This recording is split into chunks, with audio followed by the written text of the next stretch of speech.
അപ്പോൾ ധവളപത്രത്തിന്റെ വിവരങ്ങൾ പുറത്തേക്ക് വരികയാണ്. കിഫ്ബിക്ക് 21,000 കോടി രൂപയുടെ വായ്പാ ബാധ്യത ബാക്കിയാണ്. അത് സംസ്ഥാനത്തിന്റെ മൊത്തത്തിലെ കടത്തെ വല്ല നെഗറ്റീവായി സ്വാധീനിക്കുന്ന ഒരു കടമാണ് എന്ന് പറയുന്നു. കിഫ്ബി ഉണ്ടാക്കുന്ന ബാധ്യത വളരെ വലുതാണ്. അതേസമയം തന്നെ കിഫ്ബി നിർത്തുമോ എന്ന ചോദ്യം ഉദിക്കുന്നില്ല എന്ന് തന്നെ അതിൽ പറയുന്നുണ്ട്. പക്ഷേ കിഫ്ബിയെ ഏത് രീതിയിലാണ് വലിയ കടബാധ്യത രക്ഷിച്ചെടുത്ത് ഒരു ബാലൻസായി കൊണ്ടുപോകാൻ പറ്റുന്നതിനെ പറ്റിയുള്ള ആലോചനയാണ് നടക്കുക. അല്ലാതെ കിഫ്ബി അടച്ചുവിടുന്ന പരിപാടി ഇല്ലെന്ന് പറയുന്നു. ഈ കിഫ്ബിയുമായി ബന്ധപ്പെട്ട് എനിക്ക് തോന്നുന്നു ധവളപത്രത്തിൽ ഏറ്റവും രൂക്ഷമായ പരാമർശം ഉള്ളത് കിഫ്ബിക്കെതിരെയാണ്.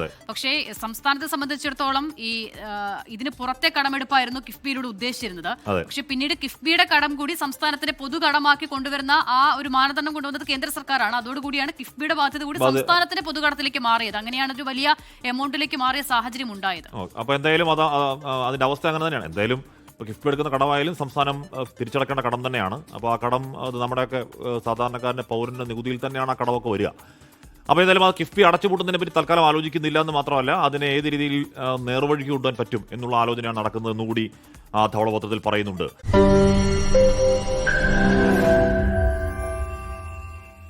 ലോകത്തെവിടെയായാലും ഏത് സമയത്തും 24 വാർത്തകളും ഓഗ്മെന്റഡ് റിയാലിറ്റി പാക്കേജുകളും എക്സ്പ്ലെയിനറുകളും വിശദമായി കാണാൻ ഞങ്ങളുടെ യൂട്യൂബ് ചാനൽ നിങ്ങൾക്ക് സബ്സ്ക്രൈബ് ചെയ്യാം.